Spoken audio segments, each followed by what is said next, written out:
چې پر ملک باندې دا عذابونه را روان دي خو خواره خواري د غریبو خلکو ده د ماشومانو د زنانو ده ورنه چې تاسو څومره معلومات کوئ نن په دې ملک کې چې کوم عذابونه راغلي دي هر ځای کې چې تپوس کوئ تاسو د زنا ډېر هلته کولاو شوي د رب العالمین د هغې نه بغاوت شروع هلته فحش عریاني عام و هلته نن الله څنګه راونیول هلته ان بطش ربک لشدید ستا د رب نیول ډېر سخت دي ګورې واملی لهم ان کیدی متین الله وایي زه دې خلکو له مهلت ورکوم زما تدبیر ډېر زیات مضبوط دی دغه آیات کله زما مخې ته شي وإذا أردنا أن نهلك قرية أمرنا متر فيها ففسقوا فيها فحق عليها القول فدمرناها تدميرا الله وایي کله چې موږ د یو قوم د هلاکت د یو کلي او د وطن د هلاکت اراده وکړو امرنا متر فيها موږ د هغې مس خلک هغې ته امر وکړو د تابعدارۍ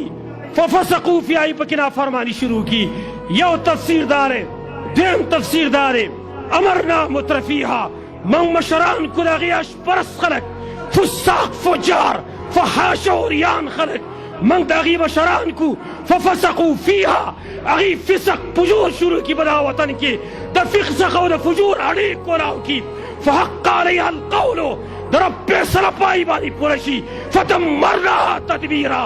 من پوره هلاک کړو هغې لره بل تفصیل پکې اهل المولا ذکر کړی واذا اردنا ان نهلک قریة الله وایي چې کله موږ اراده وکړو د یو کلي د هلاکت د یو وطن د هلاکت امرنا متر فيها عبدالله ابن مسعود رضی الله عنه فرمایي امرنا متر فيها موږ زیات کو ډیر کو عیش پرست خلک دی فحاش عریان خلک د هغې فحش عریاني عامه شي فحق علیها القول د رب فیصله په هغې باندې د عذاب پوره شي فدمرناها تدمیرا موږ پوره هلاک کړو هغې لره پوره هلاکت نن دا ملک په کوم غم کې مبتلا دی عذابونه داسې عذابونه مقابله هم څوک نشي کولی څوک پرې مقابله وکړي ته رب خفه کې او تا ته به څه نه وایي فلما آسفونا انتقمنا منهم الله وایي دې خلکو موږ خفه کړو منګه دې بدله بیا واخیستله څوک چې الله خفه کوي نو ګورئ بیا الله بدل اخلي او دا مه وایئ زما ورونو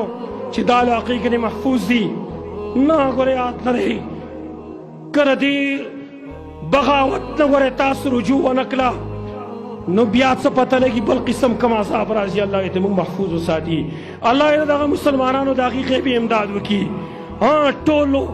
کار خیر خلک چې کوم دي رفاهي ادارې دي هغې ته زموږ نه درخواست دی چې هغې له دغه مسلمانانو د هغې مرسته وکړي کوم خلکو چې د هغې کورونه هغې خراب شوي دي خامخا مالداره خلک شته دي هغې دې وله یو کور کې یوه کمره ورکړي که نه یو ځای ول لږ ورکړه څه وخته پورې که نه المؤمنون كجسد واحد مؤمنان خو د یو بدن غوندې حیثیت لري یو بدن چې پای کې یو اندام کله تکلیف یې ټول بدن تکلیف باندې وي یو مسلمان په تکلیف ټول مسلمانانو په تکلیف باندې وي هغې سره بھرپور تعاون وکړی شي حکومت وقت هم دا ذمه داري ده چې بھرپور تعاون د هغې سره وکړي شي هر قسم ممکنه دغه چې کوم دي اقدامات هغه دې وکړی شي د هغې سره تعاون وکړی شي لیکن عوامو خلکو ته زما دا درخواست دی چې ګورئ څو تنبیهات موږ ته میلاو شو څو تنبیهات څومره وارننګ موږ ته راکړی شو چې بس کوئ نور لیکن چا ته وایې ته ورځ تېرېږي بغاوت سوا کېږي چې ورځ تېرېږي فحاشي عریاني سوا کېږي عرض مې دا اوس مارلو چې دغه زناکار سړي او زناکارې ښځې په دې اور کې پرتې وې او دغه اور به بر راخېجولې او لاندې به بیا هغه تللې باقي چې کوم نور کسان دي د هغې پوره تفصیل انشاءالله تعالی اب آینده جمعه کې بیان کړو ټیم ختم شو حدیث نیمګړی کې پاتې شو نور چې کوم حالات هغه په دې حدیث کې بیان شو مخکې د پوره تفصیل به انشاءالله آینده جمعه کې بیان کړو اقول قولي هذا واستغفر الله لي ولكم ولسائر المسلمين